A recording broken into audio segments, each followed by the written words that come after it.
చిన్నారి సిరిమల్లి పువ్వుల జాడ కనబడ్డదావో కోయిలమ్మ. మా ఊరి అన్న తమ్ముల కదా వింటావో ఎన్నెలమ్మ. ఆడి పాడే వయసులో ఎందుకు అమావాస్య చీకటి వచ్చేనమ్మా.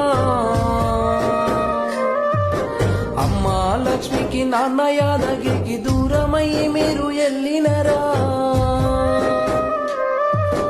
ఒకరిని విడిచి ఒకరుండలేక చావున కూడా తోడైనరా. ఎవరితోనూ చెప్పకుండా ఎటుగాని తీరం